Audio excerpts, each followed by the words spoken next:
15 বছরের মধ্যে তাদের সবচেয়ে মারাত্মক যে কাজ তারা করেছিলেন, প্রথমত হচ্ছে বিচার বহির্ভূত হত্যাকাণ্ড।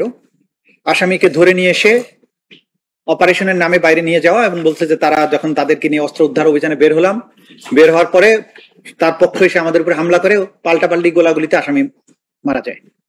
এই যে ক্রস ফায়ার ব্যাপকভাবে গত 15 বছর যেটা হয়েছে, সেটার বিভিন্ন পরিসংখ্যান জাতীয় এবং আন্তর্জাতিক বিভিন্ন সংগঠন, ব্যক্তি বিভিন্নভাবে যেভাবে তুলে এনেছেন সেই জিনিসগুলো আদালতের সামনে আমরা প্লেস করি।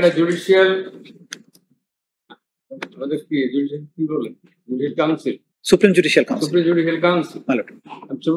কাউন্সিলের কেউ যদি অফেন্স করে, কনস্টিটিউশন ভায়োলেট করেন, তো সেটার কি হবে? এটা কোন ব্যবস্থা?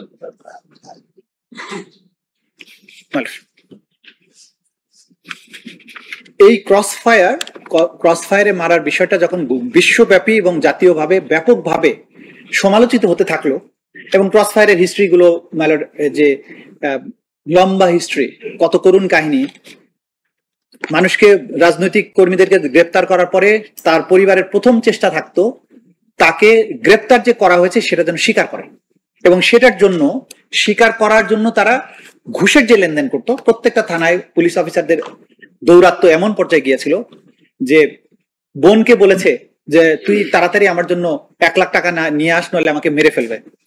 বোন পা ধরে কান্নাকাটি করেছে, বলেছে কিছুক্ষণ রাখেন আমি আসছি। সে দৌড়ে ভোর রাতের আগে 50,000 টাকা জোগাড় করতে পেরেছে। মিরপুরের ঘটনা, 50,000 টাকা নিয়ে গেছে, তখন বলছে তুই সময় মতো আসিস না, এখানে মেরে ফেলছি। সকালবেলা তার লাশ পাওয়া গেছে।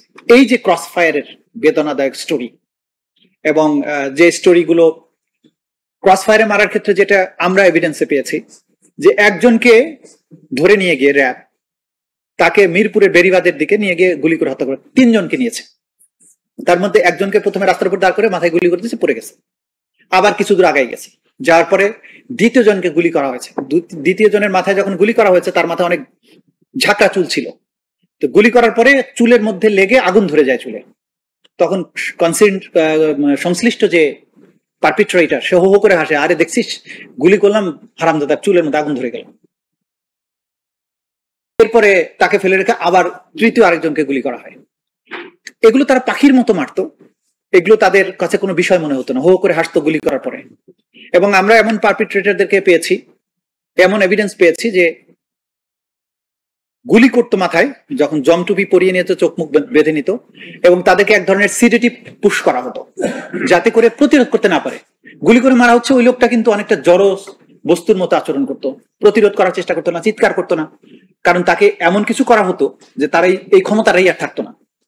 তো মাথায় যখন গুলি করতো, মাথায় গুলি করলে মগজ এবং রক্ত ছিটিয়ে এসে হাতে লাগতো। প্রথম দিকে সে হাতে এক ধরনের মোজা ব্যবহার করতো যাতে না লাগে।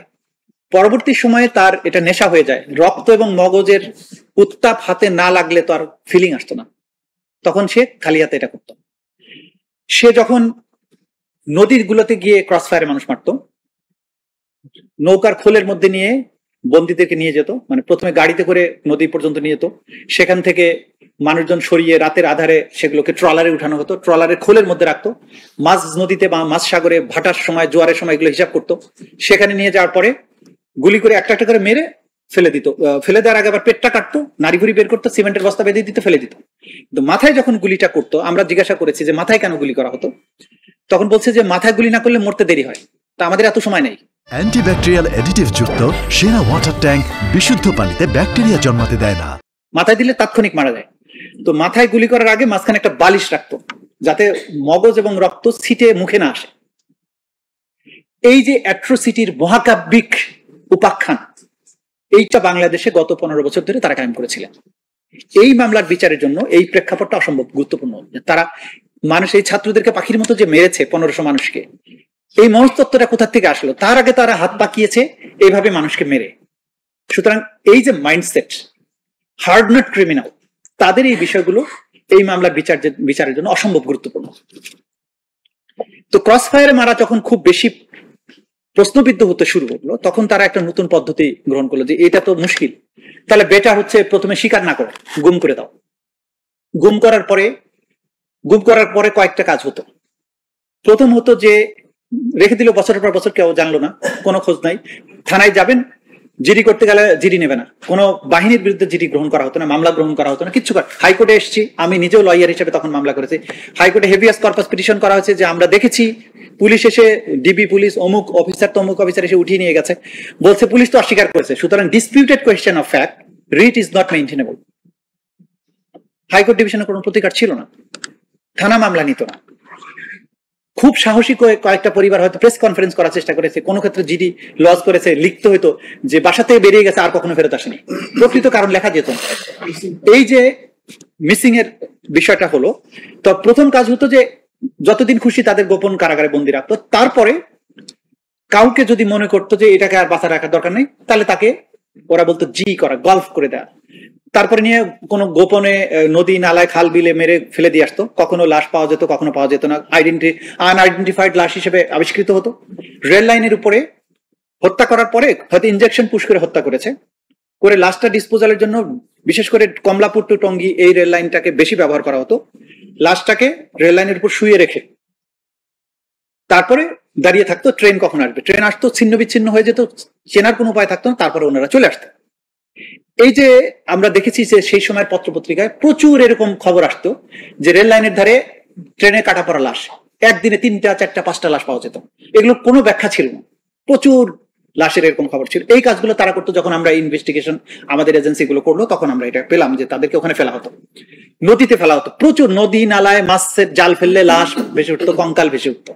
নারায়ণগঞ্জের 7 খুনেরটা তো প্রকাশিত হয়ে গেল, প্রকাশিত হওয়ার মাধ্যমে তাদের বিচার হলো, তাদেরকে সরাসরি আদালতে উপস্থাপন করা, মৃত্যুদণ্ড হলো।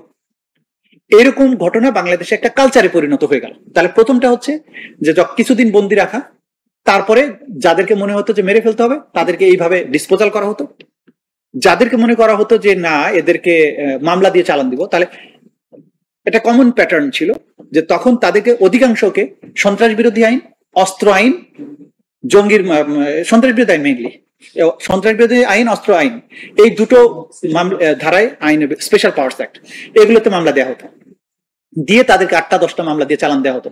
হয়তো তাকে 3 বছর আগে গ্রেপ্তার করা হয়েছে, 3 বছর পরে বলা হলো গতকাল তাকে অমুক রাস্তার মধ্যে থেকে অস্ত্র সহ গ্রেপ্তার করা হয়। তারপরেও তারা মিনিমাম সান্ত্বনা ছিল যে এই লোকটাকে পাওয়া গেল। তাহলে আর কিছু লোক হচ্ছে যে তারা কখনো ফেরত আসলো না, বন্দি থাকলো 5ই আগস্ট পর্যন্ত, 2024 সাল পর্যন্ত। 3টা ক্যাটাগরি। একটা হচ্ছে অনির্দিষ্টকালের জন্য বন্দি, যাদের হোয়ার অ্যাবাউটস কেউ জানে না। সেকেন্ড ক্যাটাগরি হচ্ছে যাদেরকে কিছুদিন বন্দি রাখার পরে মামলা দিয়ে চালান দিল। আর থার্ড ক্যাটাগরি যারা হচ্ছে যাদেরকে বন্দি করার পরে একটা সময় কিল করে তাদের লাশগুলো চিরতরে গুম করে দেওয়া হয়। এই যে কালচার প্রতিষ্ঠিত হলো, এইটার আবার আরো ব্যাখ্যা আছে।